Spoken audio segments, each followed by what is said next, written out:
ನಮಸ್ಕಾರ ವೀಕ್ಷಕರೇ, welcome to my channel. ಇವತ್ತು ನಾನು ಬೂದಿ ಕುಂಬಳಕಾಯಿ ಹಾಕಿ ಒಂದು ಬ್ರೇಕ್ಫಾಸ್ಟ್ ರೆಸಿಪಿ ತೋರ್ಸಾಕತ್ತೀನಿ ರೀ.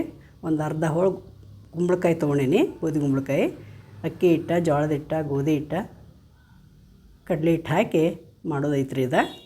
ಇದು ಒಂದು ಹೆರ್ಚು ಮಣಿಲೇ ಇದನ್ನೆಲ್ಲ ಚಲೋ ತಂಗೆ ಹೆರ್ಚ್ಕೋಬೇಕು ರೀ. ಇದು ಹೆಲ್ತಿಗೆ ಭಾಳ ಚಲೋ. ಕುಂಬಳಕಾಯಿ ತಿನ್ಬೇಕು ರೀ. ಇದನ್ನು ಜೀರಿಗೆ, ಸ್ವಲ್ಪ ಅರ್ಶಿಣ ಪುಡಿ ಕ್ರಷ್ ಮಾಡಿ ಸ್ವಲ್ಪ ಅಜ್ವಾನ ಹಾಕೇನಿ, ಹಸಿ ಖಾರ ಹಾಕೇನಿ ರೀ. ನೀವು ಬೇಕಂದ್ರೆ ಒಣ ಖಾರನೂ ಹಾಕೋಬೋದು. ರುಚಿಗೆ ತಕ್ಕಷ್ಟು ಉಪ್ಪು ಹಾಕಿ ಸಣ್ಣಗೆ ಕಟ್ ಮಾಡಿದ ಉಳ್ಳಾಗಡ್ಡಿ, ಟೊಮೆಟೊ, ಕೊತ್ತಂಬರಿ ಮತ್ತು ಯಾವುದಾರು ಸೊಪ್ಪಿದ್ರೆ ಮೆಂತ್ಯ ಪಲ್ಯ ಅಥವಾ ಸಬ್ಬಸಿಗೆ ಹಾಕಿರೂ ಬರ್ತೈತಿ. ನಾ ಏನು ಹಾಕಿಲ್ಲ, ನೀವು ಬೇಕಂದ್ರೆ ಹಾಕೋಬೋದು. ಸ್ವಲ್ಪ ಹಿಂಗ ಎಲ್ಲ ಹಾಕಿ ಚಲೋ ತಂಗಿ ಅದನ್ನು ಕುಂಬಳಕಾಯಿ ಒಳಗೆ ಎಲ್ಲ ಮಸಾಲೆ ಮಿಕ್ಸ್ ಆಗುವಂಗೆ ಕಲಿಸ್ಕೋಬೇಕು ರೀ. ಕಲಿಸ್ಕೊಂಡಾದ್ಮೇಲೆ ಜೋಳದ ಹಿಟ್ಟು, ಗೋಧಿ ಹಿಟ್ಟು, ಅಕ್ಕಿ ಹಿಟ್ಟು 4 ಥರ ಹಿಟ್ಟು ಹಾಕಿ ಇದು ಮಾಡೋದಿರ್ತೈತಿ. ಇದು 4 ಮಂದಿಗೆ ಆಗ್ತೈತಿ.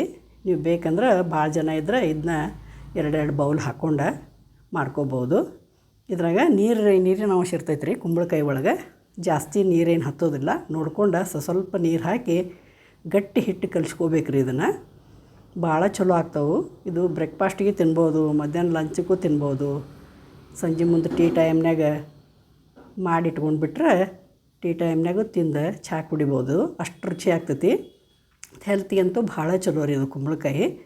ಇದು ಮುಂಜಾನೆ ಜ್ಯೂಸ್ ಕುಡಿತಾರೆ. ಇದನ್ನು ಅಸಿಡಿಟಿ ಆಗಂಗಿಲ್ಲ. ಚಲೋ ರೀ ಒಟ್ಟು ಕುಂಬಳಕಾಯ್ದ.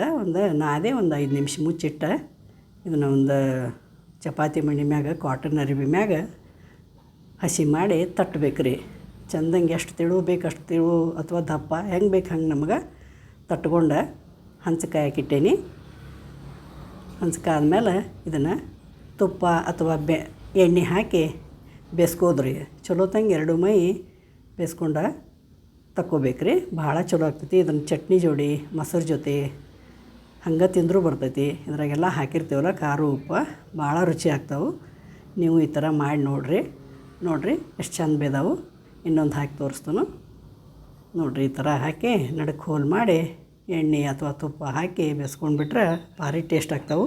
ನೀವು ಈ ಥರ ತಾಲಿಪಟ್ಟಿ ಮಾಡಿ ನೋಡಿರಿ. ಬೂದಿ ಕುಂಬಳಕಾಯ್ದ ಭಾಳ ಚಲೋ ರೀ. ಬೂದಿ ಕುಂಬಳಕಾಯಿ ತಿನ್ಬೇಕು ರೀ. ಪಲ್ಯ ಮಾಡಬೇಕು, ಸಾಂಬಾರಿಗೆ ಹಾಕಬೇಕು. ಇದರಲ್ಲಿ ಭಾಳ ಥರ ವೆರೈಟಿ ಮಾಡ್ತಾರೆ ರೀ. ಆ ಕಡೆ ದಕ್ಷಿಣ ಕನ್ನಡ ಕಡೆ ಅಂತೂ ಭಾಳ ಉಪಯೋಗ ಮಾಡ್ತಾರೆ ರೀ ಇದನ್ನು. ನಮ್ಮ ಕಡೆ ಇದನ್ನು ಬರೀ ಕಟ್ತಾರೆ ರೀ. ಬಾಗಿಲ್ದಾಗ ಹೊಸ ಮನೆ ಅದು ಕಟ್ಟಿರ್ತಾರಲ್ಲ, ಬಾಗಿಲು ಮುಂದೆ ಎದುರು ಆಗಬಾರ್ದು ಅದು ಕಟ್ತಾರೆ. Thank you for watching.